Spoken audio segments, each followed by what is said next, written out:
What's up, everybody? Welcome to another Greyscalegorilla podcast, episode 61. 60 what? Holy moly. Yeah, I know. 61, dude. It's going by really fast. We have a lot of stuff to get through today's episode. We got lots of news today. Lots of different news. It's been an exciting week.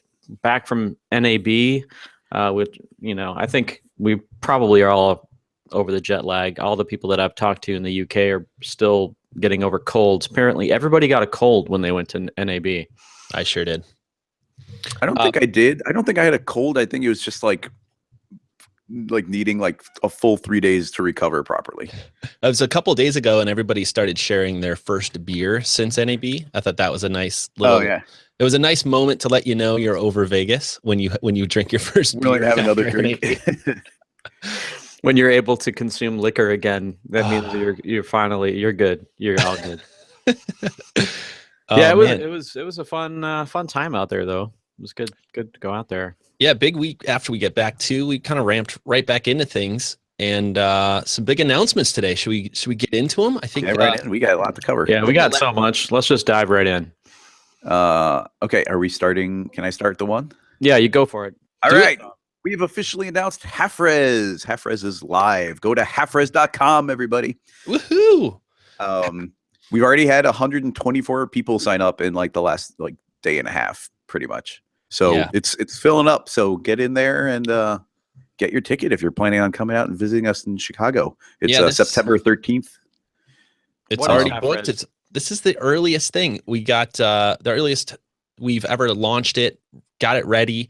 And so, yeah, September 13th. For those of you who haven't been to Half-Res or haven't heard about it, this is our 6th Half-Res. It's a conference in Chicago where one night a year we celebrate motion design. We bring some of the best people up on stage to share with you how they got to where they are in their career, show you some tips and tricks in Cinema 4D and After Effects. We've just had an amazing 5 years, and we're excited to get this 6th year up. And if you want to learn more about it, the best way, honestly, is to go to halfres.com, watch the video that peeks out around the corner at halfres.com. You could see what happened last year.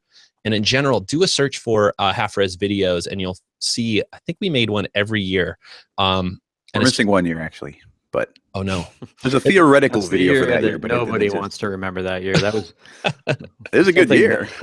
Yeah, it's a really fun event. If you've heard about it, then you've probably heard how many people show up, how many special guests show up. We had more and more people from not just Chicago but around the country, and many people fly in from other countries to be at Half-Res every year. So please go get it. We are capping tickets this year at not sure if we have an official number, but you want to get in early. You want to get in early because we were pretty close to selling out last year, and we want to make sure that the people that want to come and get a ticket and get their plane tickets can get one. So that's why we announced this a little bit early this year as well. So I think the earliest we've done it in the past was maybe a month and a half. It's usually like a month of here it is, quick, everybody sign up. And now we're like way ahead of the game. It's exciting for us. It's one of my favorite nights of the year for motion design and to just celebrate what we do. So you've heard me say 100 times, go be around people that do this for a living, that are passionate about this. And to me, this is one of the best events you can go to and meet people that do what you do. Ask them questions and just create relationships that you'll probably have throughout your career. So put some faces to those avatars you always see on Slack and on Twitter and all that. And it's also, I think it's the only little conference where the speakers are encouraged to drink up on stage. Yes, that's true. Actually, everybody should just walk around with their Twitter avatar around their neck so that people actually know who they are. That'd be a really good idea. I got to get those stickers out. I made stickers for a friend's event, actually. This was many years ago. My friend Meg Reyes had an event, and I made stickers for everybody that said, "Hi, my Twitter name is," and then you write your Twitter name on it. Oh, you know what? Hold on, I'll be right back. Everyone knows, oh, you're so-and-so from Twitter, because nobody has their real face on the icon. That's why I swapped mine recently. I've been slowly swapping to a new picture. But see, I hate all pictures of myself. That's not true. But I just don't get good pictures of myself. But when Chad was over at helping me set up my current lighting setup, he was taking like all these photos to make sure the lighting was working well. And one of them was like, "That's not a bad photo. I like it." Wait, you used a photo that I just randomly took? The one when you had your Pixel phone set up here and you're taking all the photos, like you took like 6 of them, and one of them was like, "Hey, I kind of like that," and this is now turning into my avatar everywhere. Sweet. Oh, that's hilarious. So it's not the Pixel avatar anymore? I think I've changed it on most things except for maybe Twitter. Oh, okay. So if you weren't at Half Res last year, you really missed out, because one of our sponsors, Turbo Squid, set up this Instagram photo booth where you would go there and you would take a picture and you would tag it with Half Res, and you could go to this printer and have your pictures printed out. So these are some of the weird photos that I took with people. Look at that. It's David Brodeur from Locked Is it really? Let's see. Oh, yeah, you're right. And I see EJ. And I see EJ. And I see, at the top is Andrew Kramer. Let's see. Is it? I think. Let's see. Boom. Come on. Wait. Chad has to talk, otherwise the picture disappears. Talking here, talking. Yes, it is. You're absolutely right. And my tongue is in somebody's ear. I don't know who that was. It was a blast. And like, you can see all this Half Res stuff. Like, we had skateboards made, like right there. So every year it's just awesome prizes, awesome people. Go get your tickets. Yeah, please come join us. It's very, very fun. And if you've never been to Chicago, it's a fun food town too. Yeah, if you could book the weekend in Chicago, the event's on a Wednesday, but if you could stay through a weekend, if you haven't been to Chicago, it's a great time to be there. It's in the fall. The weather kind of is usually pretty nice and not freezing cold yet. So book. You never know though. No promises. Yeah, you can't say anything about weather. Midwest has no promises. That's right on the door when you go into the airport. Hey guys, no promises.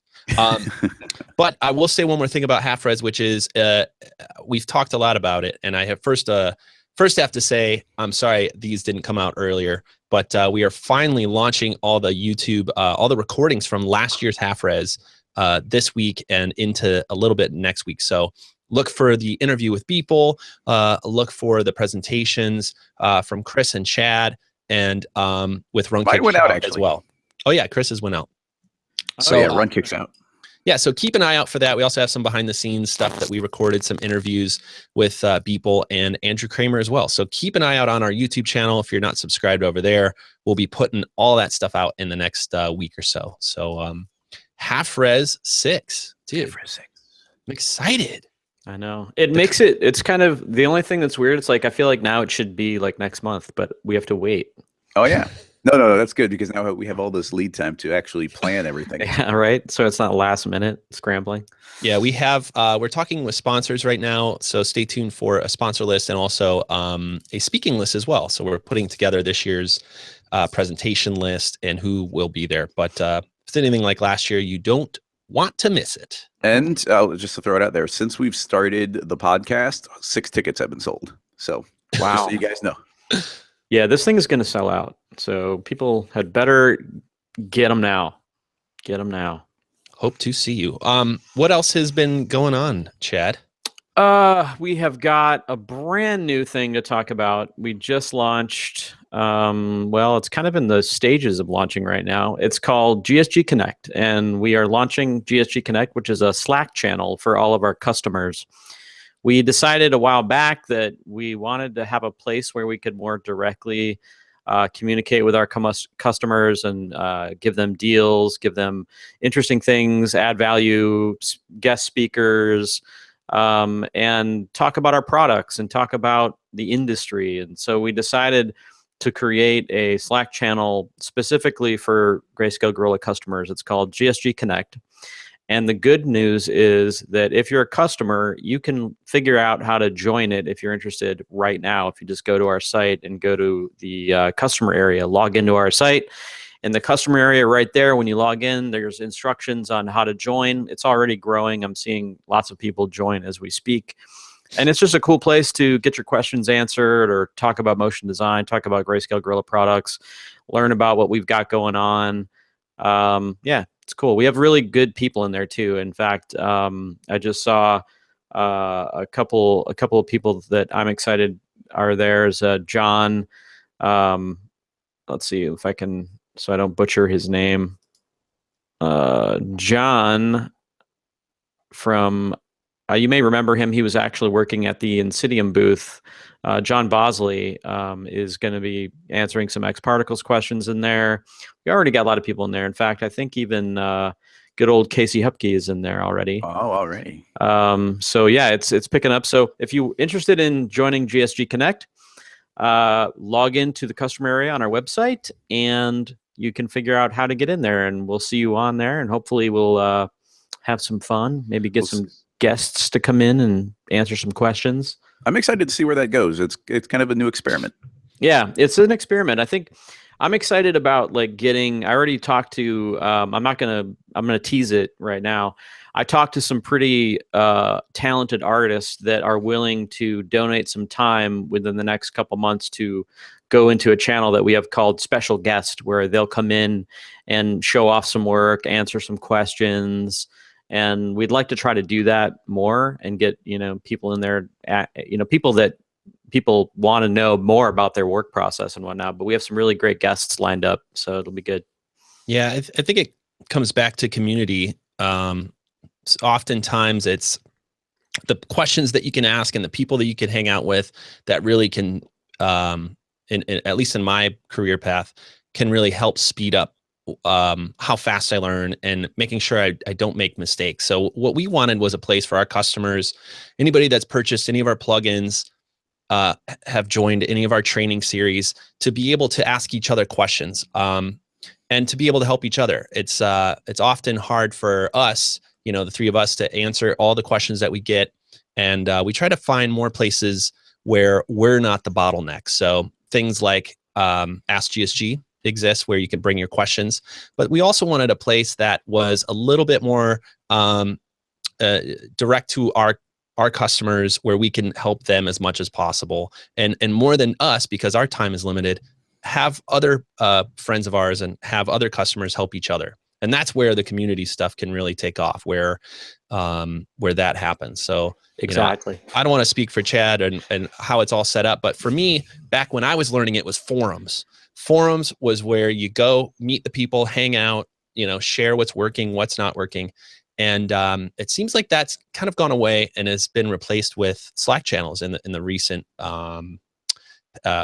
past. So yeah, that's definitely, like, I think you're right. I think the forums they're not super well. You just can't get the response fast enough. Like sometimes you just need a quick answer on something, and I find like jumping into a Slack channel that's dedicated to whatever you want to talk about, you'll get an answer back within like 2 minutes usually. And that's what it's kind of exciting about GSG Connect, is that I want all of our customers to have access to that, because what I want to do is start to bring in people to help. So, we know so many talented people in this industry, obviously, that I'm actually recruiting what I consider to be some of my favorite artists to try to show up in GSG Connect once in a while, answer questions, whether it's about process or work balance or whatever. We just want to provide more value to our customers and be a place where they can learn not just about our tools, but maybe about motion design in general. Dude, there's a bunch of stuff that's really cool in there. Like we're always, I run all the betas for all of our software. So like, that's when it's like, oh, these are active people in the community. Like I want to get their opinion on some of the software and whatnot. So I'll be pulling beta testers out from there as we get people. That's cool. I can't wait. This is exciting. It's big. It's big. We're always trying to experiment with how we could help more. And this is one of those where I think there's some real opportunity. So if you're interested in joining it, if you're already a customer, we're going to put a link in the show notes. If you're watching this on YouTube, just check down below in the description. We'll make sure we have a link to our customer login area. And if you've ever purchased any of our products, you should have a login. And if not, you'll see instructions on how to make sure you get a login if you haven't already set that up. But anybody that's ever purchased one of our plugins should be available in there. And it also should work with training very soon as well. So if you've purchased our training before and you don't find yourself in the login area, hit up info@Greyscalegorilla and we'll make sure to take care of you. Yeah, that's true. I mean, if you can't, for whatever reason, maybe somebody else at your company bought the software, but you want access to the Slack, the GSG Connect. Just send us an email and let us know, what the email address was that purchased the software, and then whatever email address you want for the Slack GSG Connect invite, and we'll get that out to you. But be patient with us. We just launched it. It's kind of a soft launch, so we're getting the wheels turning now. But I think in a couple months, I think it's going to be a real vibrant place to kind of get your questions answered, or maybe share some work that you're working on, or get critiques on something. We'll be popping in quite a bit, and hopefully either answering questions or offering advice or critiques on stuff. It'll be fun. Okay, well, what else? Man, we got a big list of stuff here. This news section. So we got some news. Yeah. Well, there's lots of things going on, but this thing is like the most recent, and a lot of people are talking about it because I think it's one of the first times, and you guys would know this better than I would if it's one of the first times that Maxon's done this, but Maxon just announced an open beta for body paint. So they're looking for people to join a new beta to, I'm guessing, help develop a body paint update. I've never used body paint. I've only seen it in the menu. Do you guys use body paint? Have you used it? Like, you tell me what's exciting about this? This is mostly news to me. I've used it mostly just experimentally. Like, I've never had something I had to use it on because because I just tinker in cinema. I don't make a lot of final pretty things, but I've used it more body paint, and all the UV tools are kind of contained within body paint as well. So that's what I've done a lot more. I have played around with it a lot. And I mean, of course, body paint is like Photoshop in Cinema 4D. So. Right. And for what I understand, it hasn't been updated in a while. It's pretty old, right? Yeah, I think you're right about that. Yeah, it's definitely been, people have been asking for this. This is all out of date information, but there's it was always interesting because it was a standalone product that Maxon developed as well, because you could get body paint in 3D Studio Max and body paint inside of Maya. So that was always kind of interesting. I wonder if it still does that. I don't know. I do remember those days. I remember hearing body paint's name before I even ever heard of Cinema 4D's name. Like, that's how, because I mean, going way back, I used a program called Deep Paint, which is like really, really long time ago. And it was like one of the first programs that you would get where you could actually paint on your geometry. And it was like, oh my God, blowing minds. And then every 3D package started to kind of come out with their own version of that built in. And like, I think I think Maya has one. I know Max had one. But then you had all of these, like, the limitations that most 3D paint systems had were they were slow. They couldn't really work on high topology or high poly count objects very quickly, limited brushes, kind of the workflow is janky, which is why things like Mari came out, and Substance Painter, and these more kind of higher end 3D paint tools. And I've never used Mari. I know a few people that have used it, and they say it's amazing. It's basically the Foundry's. The Mari was used in films for a really long time, and then it was purchased, I think, by the Foundry. I'm not exactly sure. I'll double check on that. But anyway, it's really robust 3D paint tool. And then you've got Substance Painter, which is like a more of a parametric. It has some parametric qualities to it, which is really interesting. So I'm really curious to see where they are going to go with body paint. And I really am hoping that as a side effect of body paint being worked on, that the UVs get some sort of update in cinema, because I certainly wouldn't complain. Yeah, I mean, it definitely seems like that's got to go hand in hand, right? Like, because you can't paint on something until it has solid UVs. So I don't know. I'm really hoping that news means that there's going to be an update to the UV tools and maybe some better unwrapping solutions. Anyway, cross your fingers. Yeah, we'll see. So you can we'll put the link down below. Anybody that's interested in joining this open beta, you're definitely. It sounds like it's going right now. They have a little sign up form. You can go over there and sign up and check it out. I might have to join it just to know what it is, so I'm not making stuff up.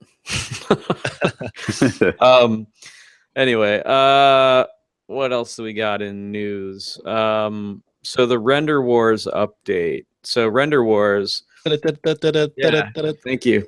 So no problem. I didn't know this, but I gotta find this. Somebody sent me a link. Apparently, some people were doing like a Render Wars, like 5-minute or what'd you guys have those rendering challenges? Was it the 5-second projects? Yeah, somebody was doing something similar to that for like the Render Wars opening, and I'll find it and it's pretty funny. No way. Yeah, and somebody actually like I'll find it. I don't want to get it wrong or get. Oh my god! Yeah, we haven't seen this. So I'll find it. I'll post it in the show notes. And is it possible for us to for you to click a screen share or have this in as media here so we could click it to actually do like a little audio video thing? Possibly. You know what? My audio wouldn't come through here, so it probably wouldn't. Let's put a link down in the description here. Yeah, I'll do that. We could push people over that way. It's funny though, like how the Render Wars have kind of taken on a life of their own almost.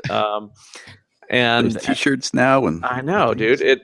And as a correspondent of the Render Wars, I'm touched that people are into it and liking it. I was very inspired last week, and you may have noticed that I launched a quiz that I put up onto our website. It's on our blog. If you haven't taken this quiz, go to our blog, Greyscalegorilla.com, click on blog, and go to the show notes, and we'll put it in there. Yeah, perfect. Thank you. Why do I always forget that there's, sometimes I mention it, sometimes I don't. Anyway, so we put a quiz in there, and it's called "What Renderer Should I Use?" And it's a very unscientific, Facebooky kind of quiz where it's not, I had to like design the answers and all that. And I've been accused of being biased, of course, by many people so far.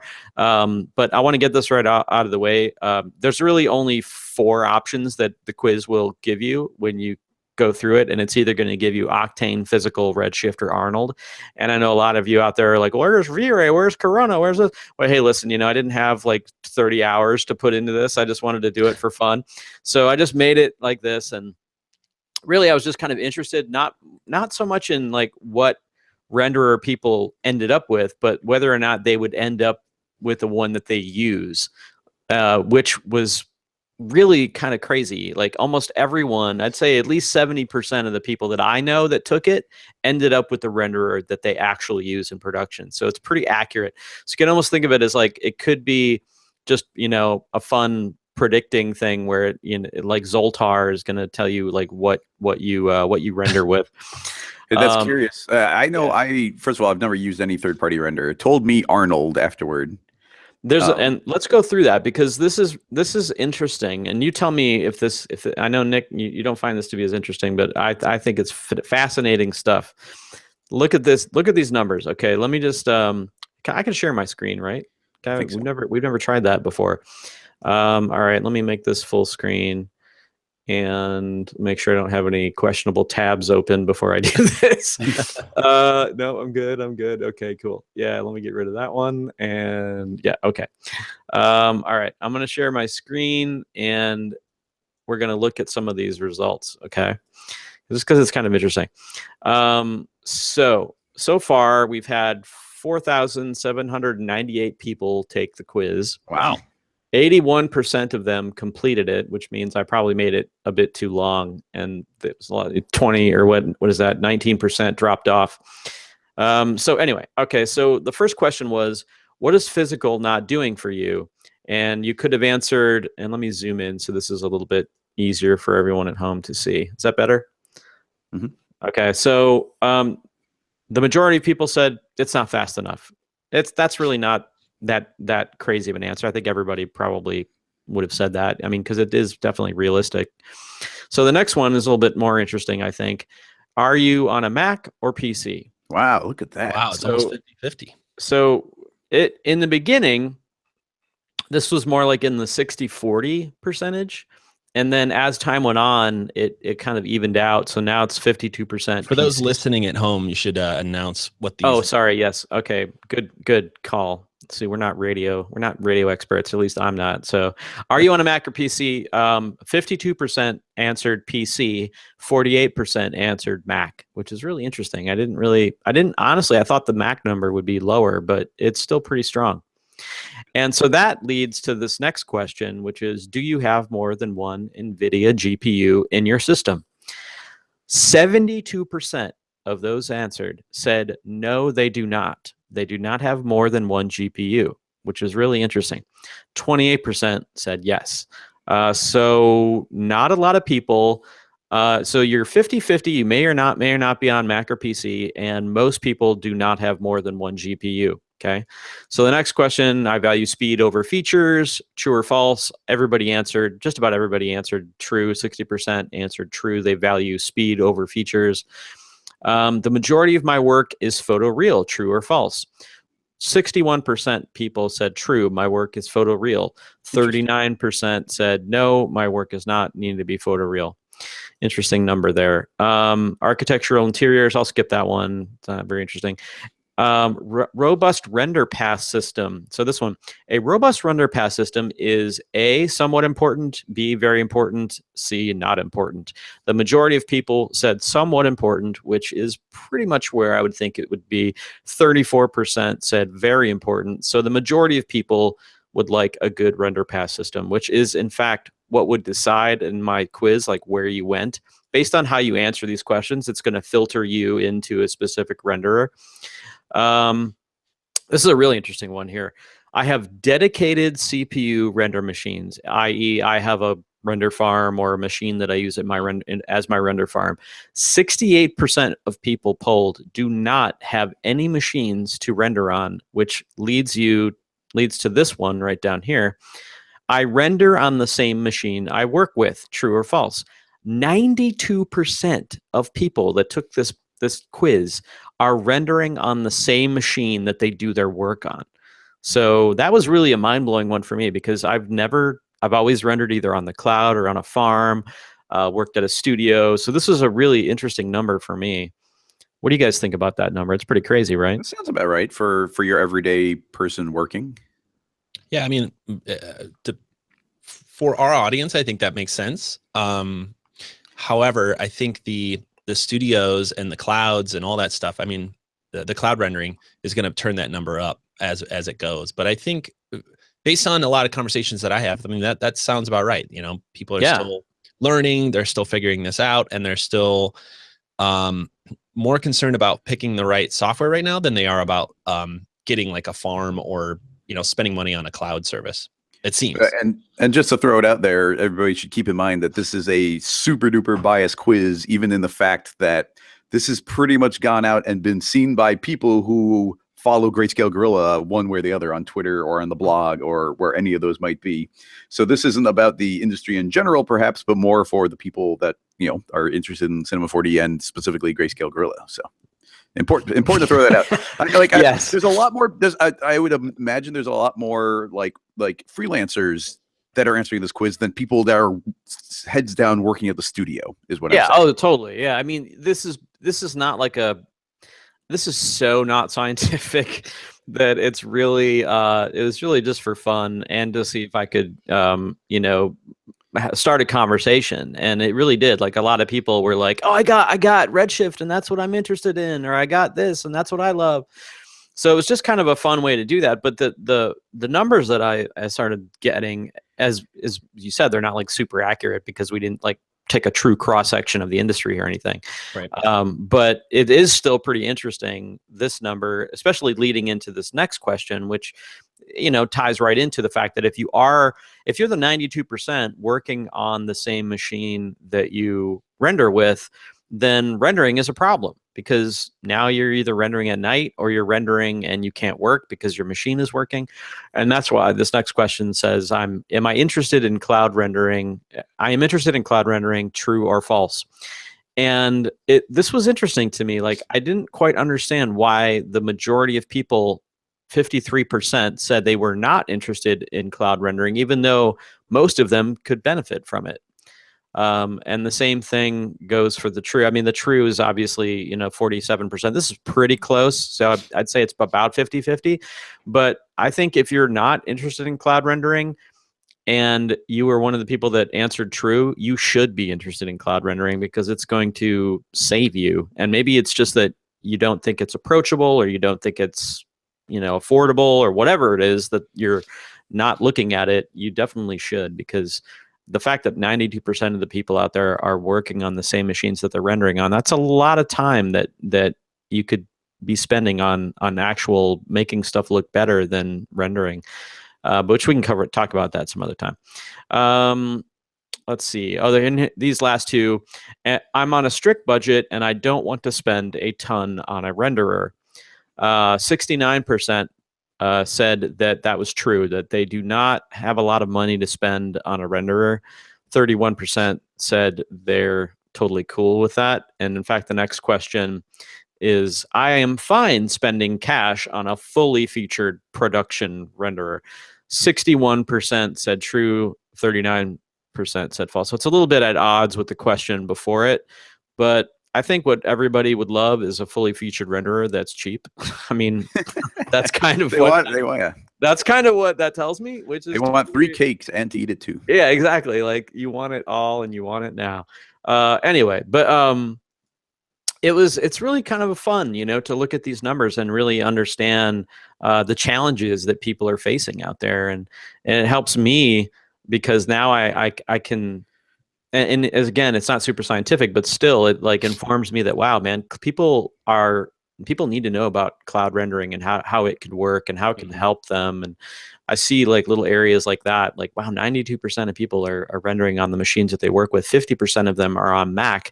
So they have all these questions about, what do I do? Should I stay on Mac? Should I go to PC? So wherever we are in the render wars, I feel like the majority of people are still, they're just entering the render wars. We're like in the thick of it, in the trenches with, buckets flying by our heads.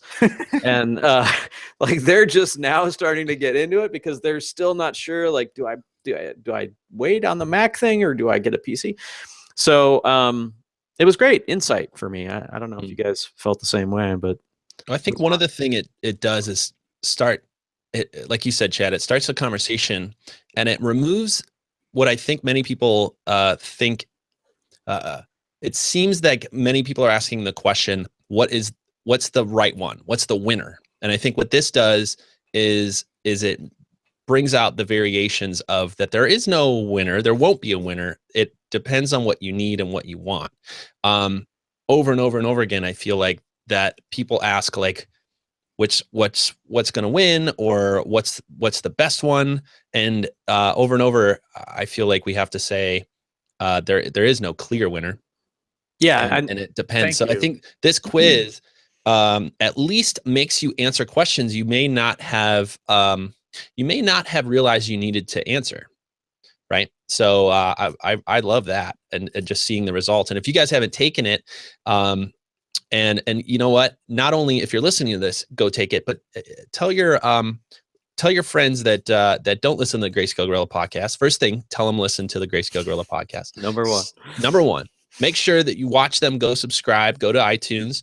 Go search it. Go subscribe. And then as soon as they do that, make sure you confirm, pat them on the back, tell them thanks from me personally. Then tell them go take this quiz, because I would love to see just more results. I mean, it's really cool to see all the data come in. No, that's right. I mean, I guess I didn't set it up as well as you just did, because really the quiz was born out of coming back from NAB and having answered the question about 1 billion times from people, like, what renderer should I be using, and should I go to PC? Should I, all these questions. So when I got home and I was just like, oh, you know what, it'd be fun. I think actually I was chatting with Beeple, and Beeple actually may have suggested me doing it, and that's what kind of kicked me in the pants to like actually figure it out how to make a quiz. And I just wanted to see if I could make something that would sort of answer that question in a very fun way. But it's really hard to put one of these together when you're as biased as I am, because I mean, people say like, oh, you know, I've already gotten some flack for people like, oh, it's totally biased. You know, Chad is obviously favoring Redshift or whatever. And I admit there probably is some slivers of biasness. Is that even a word? I don't know, in there. But hey, you know what? I'm not a scientist. I did this for fun. I've had, by the way, Beeple took the quiz and he got Octane as his renderer, so he was very happy. Nice. And like I said, I got Arnold. What'd you get, Nick? I got I think I got Arnold.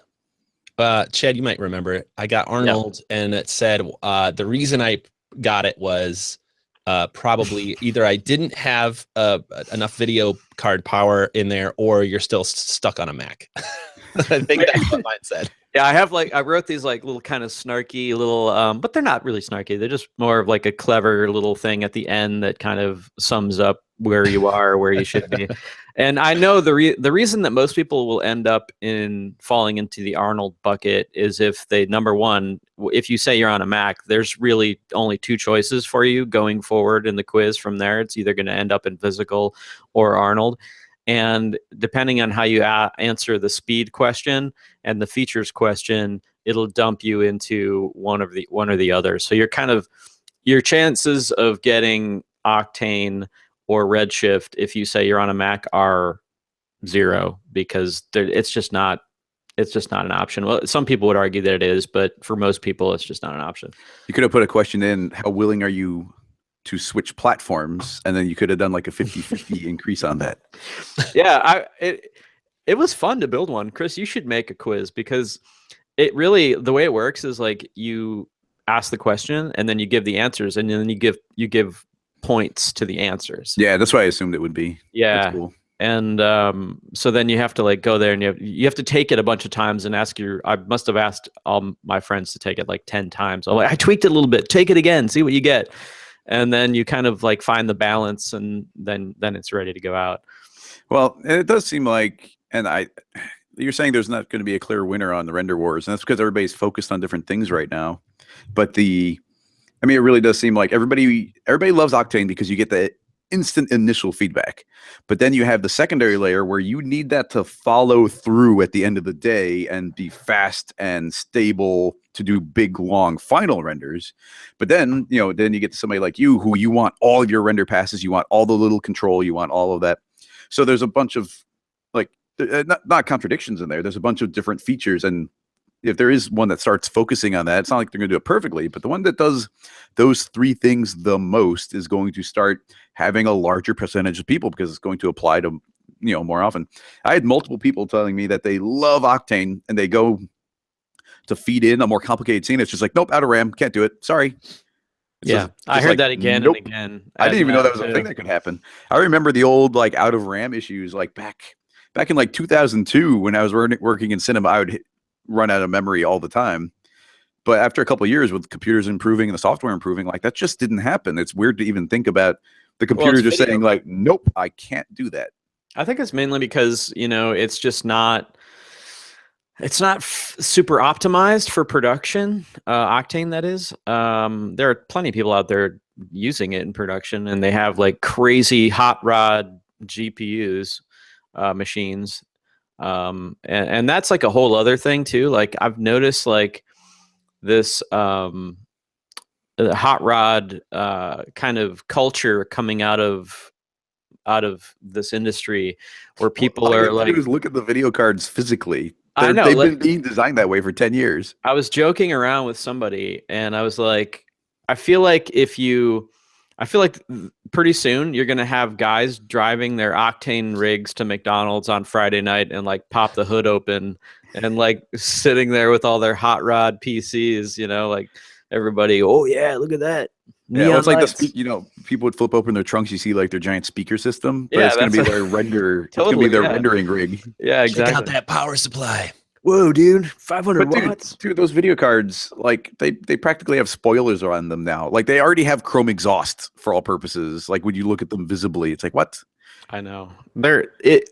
I hate that part of it because I'm like more of like a minimalist. Like I don't like all the flashy neon lights and the weird. I mean, I can appreciate a good build, and if it's clean and like everything's tied down internally, like I dig that. I just the OCD of me, but I don't have Windows on my PC because I just don't care that much.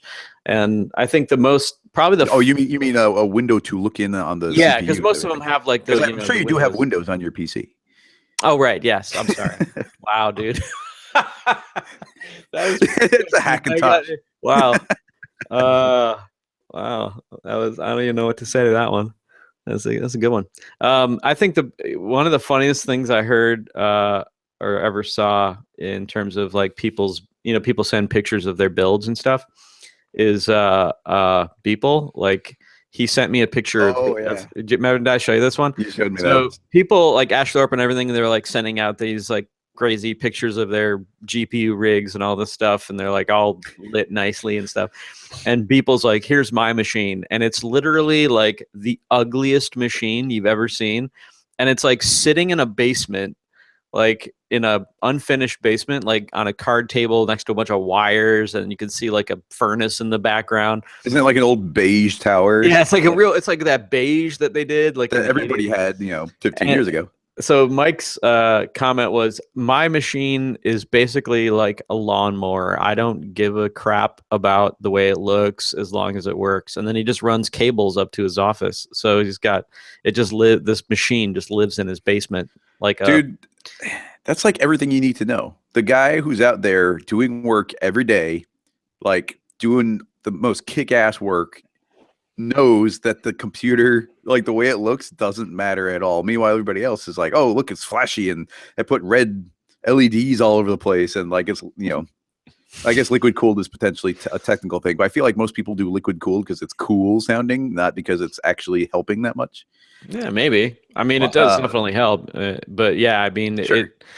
But I feel like a lot of people get it because it's a flashy thing, not because it's actually necessary. Sure. Well, I'll take as always, a slightly contrarian approach to this, which is sometimes you need a hook to get into this stuff. Sometimes it's so complicated and so many rules and what graphics cards go with what thing and how all this stuff. And I'll just take me as an example. Sometimes I like to envision the final thing, and envisioning the final thing in my head is what gets me through all the BS. It gets me through all the like technical, what version of Windows works with this, and how many RAM slots do I need, and where do I buy the best this, and all the actual technical hard things. I could get through it if I know that at the end I'll have this like dream, right? And I feel like that's almost the hot rod culture in general, which is like, it isn't about the final object as much as it is like getting to the final object. So what I'm saying is, whatever pulls you into all this stuff, like keep it going if it is making a pretty thing, but always be aware that Beeple has an ugly system in his basement, right? Like you have to carry both in your head. It's almost like getting into music when you're younger. You often get into pop music and stuff that isn't as like technically or culturally like important. But the gateway is what got you in there in the first place. Does that make sense? Like you have to like Milli Vanilli first, and everybody can laugh at you, and that's okay. But eventually you discover, Radiohead or whatever. Now I'm speaking like an old man. I totally disagree. If you like Milli Vanilli, you're getting punched in the arm. Dude, that shit was so good. Well, this makes me think of your I think your Van Halen analogy of like wanting the super sexy guitar, because that's what Van Halen uses. But he can take any crappy guitar and make it sound awesome, and you can take any beautiful guitar if you're a total noob getting into it. It doesn't matter what guitar you have, like it's going to sound terrible because you're just starting out. Yeah, but I feel like what brings people into music, if we take that analogy, what brings people into music is the idea that one day they're going to stand on stage and play like Van Halen. And so they take this very visual approach to it, and that hopefully brings them in and lets them realize how much further they need to go. But it would have never started if it wasn't for this falsehood of the visual. So what I'm saying is, get through that point as quickly as possible, but but make sure that you, but how do I say this? What are you trying to say? I do not understand. I feel like anytime, I guess I've said this in other podcasts. The beginning, there's often a different energy to starting something than there is to once you're inside of it. And there's often people that will bring you in that will introduce you to a new technology, introduce you to a new idea, that are often not the same people that will follow you through your entire career. Okay. So if you are right now interested in making machines and all that stuff because that's what you're into, I think you should still do that. Because that will lead you to the fact that it really doesn't matter. It's like any new camera person stressing about what camera to buy. And you can tell them you could tell them 100 times, the camera doesn't matter, go start taking photos. But ultimately, the obsessing over the camera is what got them into this in the first place. And they need to go on their own path. Yeah. I think that most of the sorry, go ahead. I was going to say, not that there's like an official finish line here, but you're pretty much saying whatever can get that person across the finish line, that's what they should do. If windows and blue lights blinking at you on your case is what's like your hook, if that's your hook in getting into this stuff, go down that path. But then understand that ultimately won't get you to that. The blinking lights won't make you look like people. Yeah, I think that's an important distinction to make too. Like I agree pretty much with what you said, but I also think that there's another side of it too, where I think people think the point of entry for doing some of this stuff is way too high. It's probably turns off a lot of people because they think, oh, I got to get some like weird machine with a bunch of like hoses and lights and like, oh my God, I can't even, what? No, that's not what I'm into. Well, if Beeple's doing it on a beige, tower in his basement that literally he doesn't, it's just a workhorse to him, then don't feel like you need to care about these things if you don't care about these things. Yeah, you want your renders to look like Beeple's work. You don't want your workstation to look like a Beeple render. Yeah, totally. I mean, if you're into the hardware thing and that's the hook, like Nick said, to get you into the game, great. But if you're sitting there going, I'm so not into that stuff, like I'm a designer or I'm an artist and that stuff intimidates me or I don't like it, and if that's really what it takes, like do I even want to do that? Well, you don't have to do that, and that's what Beeple is showing you. It's like you don't have to be into your hardware to make good shit. But I will say this though, one thing, there's an observation that I'm sure people will give me flack about, but I've noticed that when it comes to hardware and rendering and GPUs, I've never met a group of people that defend their position so strongly as I have with anyone who's gotten into GPU rendering. Like, and what I mean by that is I had a conversation with somebody and said, hey, actually you could probably, if you didn't spend all this money on your 8 GPU system, you could have just rendered all your stuff on the cloud and you wouldn't have any depreciating hardware costs, and you wouldn't have to buy new graphics cards every 3 years. And they argue that point, like, no, on my own at home, rendering on my own at home is more cost effective. And you will, like, the people will just like go crazy defending their purchases of GPUs and their giant crazy builds that they make, mainly because I think it's a natural instinct to want to defend your purchase so that you don't feel like you were misled or somehow made the wrong decision. But it is an interesting observation that I'm coming across in the render wars. Like, I feel like people on Mac are way down to talk about whatever and don't really get too evangelical about stuff. They haven't had to commit yet. Yeah, they haven't. It's because they're living in a utopian past. All the rounded corners right now are hugging me on my operating system. And then, but then you've got like the people that like went full in GPU and like built the really expensive systems and have the gigantic, machines that they render on and whatnot. And they've put some serious coin into it. And they do not want to hear it they don't want to hear it. They just are like, no, GPU, rendering it all at home, that's the name of the game. Like that's what's going to work for me. And I mean, it's fine, but like you, at some point, the cloud is going to catch up to what's going on at your house, and it's not going to make sense to buy these machines and like pay for them and keep them up and all that sort of thing. Yeah, fighting that psychology is ultimately a good practice to have it everywhere in your life, but it is hard to go like, well, poop. I just spent all this money on this machine, and I'm presented with new information that might mean that it was or was not a good decision. Here's what my brain's going to do. Tell the new information that it's wrong. Yeah. And that's just a bad thing for humans in general, as well as for yourself. So always remember that this stuff is going to change a lot.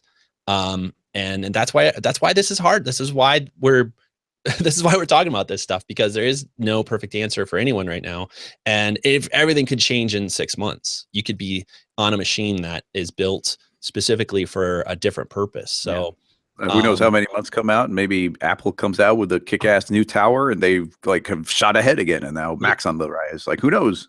Yeah. I mean, there's new cloud rendering services going up. They launched that Google one. I haven't done a ton of research on it, but Google's got a cloud renderer now.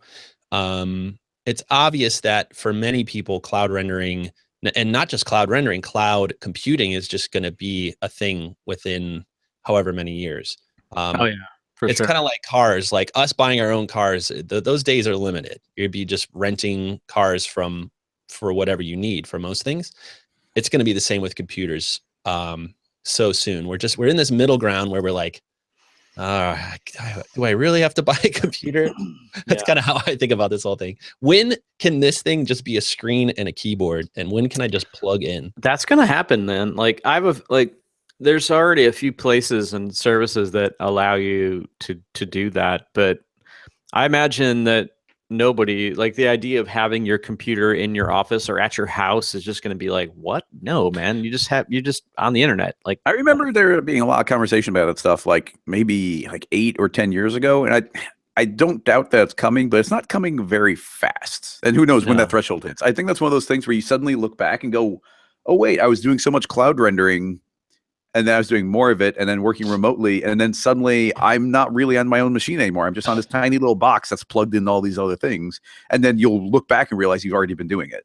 Well, services like Dropbox are slowly getting us used to the future, right? So if you kind of like cars put in these automated driving features as a way to prepare us, right? They're like, hey, we'll just park for you. No biggie. It's just a parking. Come on, we can do this. You can trust us. Yeah, and then they're like, okay, only on highways you could hit this button and maybe like reach back and grab your jacket while I drive for you, right? Guy, but you know what? You're still in control, buddy. You got this. And then slowly they remove. And I think that's where services like Dropbox or even Gmail, and the whole Google like world of like logging in from anywhere on a Chrome, and in many ways, actually, Chrome books are that. Yeah, like, it's true. In a lot of ways, the processing is happening in your home, but so much of the actual work is being done on Google servers, and you just need to log in. Yeah, you don't have a hard drive anymore at this point. Like I'm thinking back, like remember when you'd save emails to your hard drive? Right. Like right. Yeah, the idea of everything living on Google. So like it was crazy, and it's like like we don't even think about that now. For our industry, we're gonna be one of the later ones because of the power needed, because of the space needed, how much space all these files take, because of the privacy too, and advertising in general. Just shipping up a render for a client that doesn't want their stuff on the cloud is going to be tricky. They're going to have to solve those issues. But in general, I'm excited for that world, man. I would love. I mean, think of it like Beeple. Beeple's got a basement with ugly parts sitting there making all these renders. I want that. I just want all the hardware to be in a server somewhere. Right. And I think he would totally be down with that if like he could just terminal into a machine of his design, then he just pays rent on it or whatever. I'm sure a lot of people would like that. I would like that, so I wouldn't have to worry about my hardware depreciating or getting out of date. And then people could rent his machine out for other people to use because it's obviously the hardware that's making it look so good, right? Sure, yeah. It's got nothing to do with him. Got nothing to do with doing over on. 10 years. By the way, I don't think we announced it last week. Yeah. Beeple's done over 10 years straight of daily renders. 10 years. That's nuts. It is 10 so years. amazing. Without missing a day. Yeah. By the way, without missing a day, and we're about to post this on our YouTube, our interview with Beeple.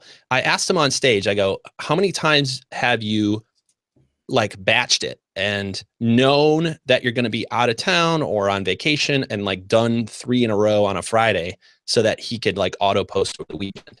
And the answer was very surprising. The answer was never. The answer was, that's not a daily render. That's cheating. And I'm like, oh my gosh. Oh my gosh. Insane. You have done it every day. That is so amazing. So, yeah, dude, congrats to you, Beeple. Yeah, it's super. Yeah. And then we should also link to his little announcement video because that was the coolest like thing. Quintessentially Mike. It was so amazing. It is. I mean, I hesitate to use that word, but that's the only word you can use. It is an adorable video. If you want to see Mike in his most adorable, go watch his 10-minute or his 10-year announcement video. What a humble guy. Yeah. I think I could speak for everyone. He has been such an inspiration to a huge group of people that look at his output. And he says it. He says in the video, if you have not started a daily render practice, start today. He's convinced it is his number one thing that's brought him up to where he is. So congrats to Beeple. 10 more years, buddy. Oh my gosh. 10 more. Crazy. That's nuts. Well, I think we just hit the whole podcast with that. I think we render wars our way all the way through. Yeah, I mean, wait, has it been an hour? It is. Yeah, it is an hour. Wow. I didn't see that coming. Dude, render wars, heavy one today. If you're still listening, right before we close up, please don't forget to visit halfres.com. We'd love to see you in Chicago. It's one of our favorite nights of the week. Our favorite nights of the year. Definitely the best night of the Wait, week. we're doing this weekly now? Oh my God. The date is here. We got sponsors and also presentation names and all that stuff announcing very soon. But it's a very, very fun conference. Hope to see you guys there. And don't forget to please, those of you who have already gave us reviews on iTunes and have subscribed, that's a huge help to us. So if you want to hear us talk about this stuff more, we'd love to have you subscribe to the podcast as well as give us any reviews as well. So, and if you're on YouTube, thank you guys. Subscribe here as well. That helps us get the word out about all this fun stuff. So with that, Chad, is there anything else on the list for today? No. Half-Res, GSG Connect, Slack. Yeah, we covered it all. Awesome. I think we're good. Awesome. We still get great tips and topics to talk about on this podcast. So keep those coming. We have a list. We are writing these down, and we will get to those as soon as we stop talking about renders, which I don't think will change soon. But we want to talk about the stuff you guys are talking about. So that's I'm glad we got into this a little bit deeper. Definitely. All right. Everybody have a great week, and we will see you next time. Bye. Bye, everybody.